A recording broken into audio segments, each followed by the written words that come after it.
It's green gathering time. It's springtime, and that's when we start gathering greens to eat because there's lots of good free food out there.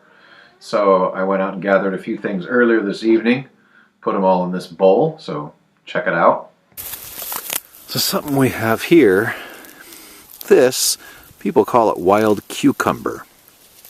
It's going to grow up to be a watermelon berry.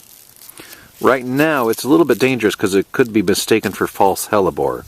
But knowing this area as I know it, I know for sure that this is going to be watermelon berry, so that this is indeed wild cucumber, so I could pick this and eat it if I wanted. So here's some horsetail that has opened. Ideally, you're supposed to eat it before it opens. Looks kind of like asparagus. After it opens, it's still useful for like medicinal and maybe for tea uses, as long as the things are pointing up and not down. Here's a horsetail that still has yet to kind of turn green. Something else that's nice about picking at this time or looking around is you find out where your currants are. These plants are all going to be currants. They like to grow around old stumps. So when the grass is still pretty low, you can find out where all the wild currants are growing. Spruce tips are not quite ready. You want to wait until they're like kind of bushed out, and then you want to harvest them for tea, essentially. But you can also just chew on them, and they'll be a good source of vitamin C and just very refreshing. Here we have, this is Sitka burnet. This is edible, but not really in its raw form. You have to cook it first. But there's plenty of this around, and if you cook it up, it makes for some nice greens. This is grass. Don't eat grass. You are not a sheep or a cow. Leave the grass alone. Ooh, but here's some fireweed. Go ahead and get a little bit more of that. Here is one of the better things about springtime. Some of these ferns are a bit open too far, but some of them, if you get them when they're nice and still tightly wrapped, these Fiddlehead Ferns are great. And they taste like, kind of like Brussels sprouts.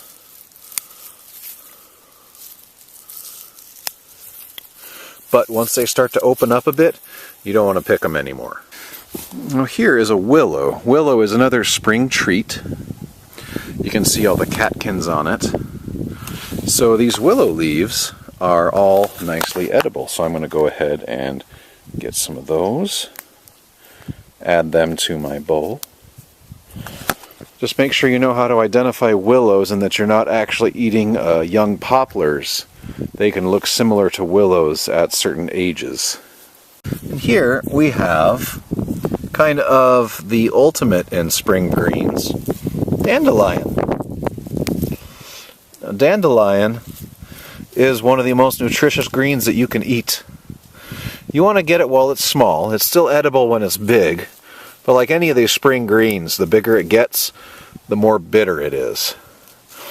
Now, when my wife and I first moved out to a bush village, must have been about 10 years ago, we didn't have any fruits and vegetables with us for the most part, and so we made a lot of dandelion salads during our first weeks there, and they were pretty great.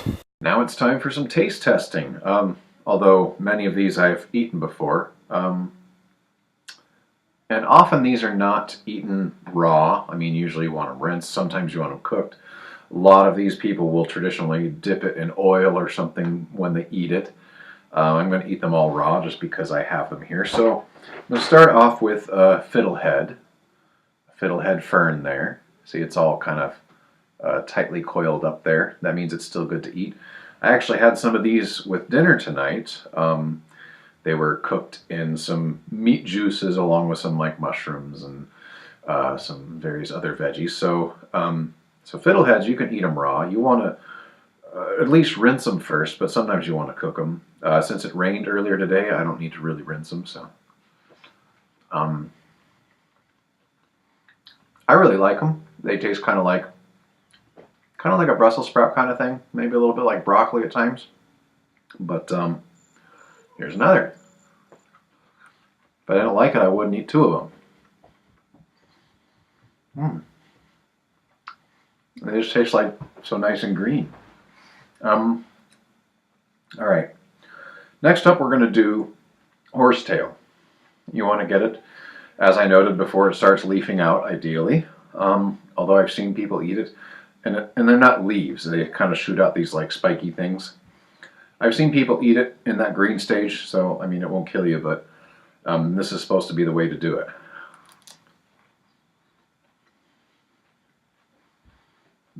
That's good. That's like nice and crisp.